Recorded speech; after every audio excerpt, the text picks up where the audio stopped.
ಸ್ನೇಹಿತರೆ ನಮಸ್ಕಾರ. ಮೋಟ್ರು ಸುಟ್ಟೋಗ್ಬಿಟ್ಟಿದೆ. ನಾನು ಮನೆಯಿಂದ ಮೋಟ್ರ್ ಆನ್ ಮಾಡೋಕ್ಕೆ ಬಂದಾಗ ಸುಮಾರು 208 210 ಇತ್ತು ವೋಲ್ಟೇಜು. ನನಗೆ ಕರೆಂಟ್ ಹೋಗಿ ಬಂದಮೇಲೆ ಡೌಟ್ ಆಯಿತು.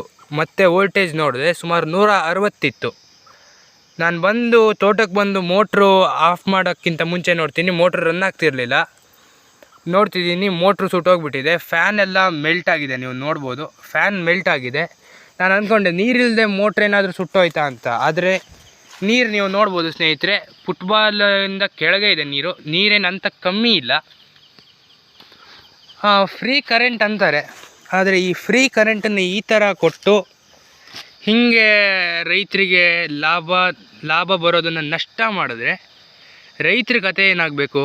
ಈ ಥರ ಲಾಸ್ ಆದರೆ. ಇದು 2ನೇ ಸಲ ಸ್ನೇಹಿತರೆ ಈ ಥರ ಆಗಿ ಮೋಟ್ರು ಸುಟ್ಟೋಗಿರೋದು.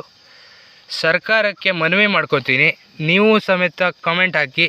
ಇದನ್ನು ಎಲ್ಲ ಕಾಂಗ್ರೆಸ್ ಸರ್ಕಾರ, ನಾವು ಕಾಂಗ್ರೆಸ್ ಸರ್ಕಾರ ಅನ್ನಬಾರ್ದು, ಆದರೂ ಈ ಥರ ಮಾಡಿರೋದು ತಪ್ಪು. ನಾವು ಯಾವ ಸರ್ಕಾರದ ಪರ ವಿರೋಧ ಮಾಡ್ತಾಯಿಲ್ಲ, ಆದರೆ ಈ ಥರ ರೈತರಿಗೆ ನಷ್ಟ ಆಗೋವಂಥ ಹಾಗೆ ಮಾಡಬಾರ್ದು ಸ್ನೇಹಿತರೆ. 160 ವೋಲ್ಟೇಜು. ನಾ ಬೇಕಾದರೆ ಮನೆ ಹೋಗಿ ಒಂದು ವೀಡಿಯೋ ಇದ್ರ ಜೊತೆಗೆ ಸೇರಿಸ್ತೀನಿ. ನಿಮಗೇನು ಅನಿಸುತ್ತೆ ಹೇಳಿ. ಸಬ್ಸ್ಕ್ರೈಬ್ ಮಾಡ್ಕೊಳ್ಳಿ, ಇನ್ಸ್ಟಾಗ್ರಾಮಲ್ಲಿ ಫಾಲೋ ಮಾಡ್ಕೊಳ್ಳಿ. ಓಕೆ ಫ್ರೆಂಡ್ಸ್, ನಮಸ್ಕಾರ, ಬಾಯ್ ಬಾಯ್.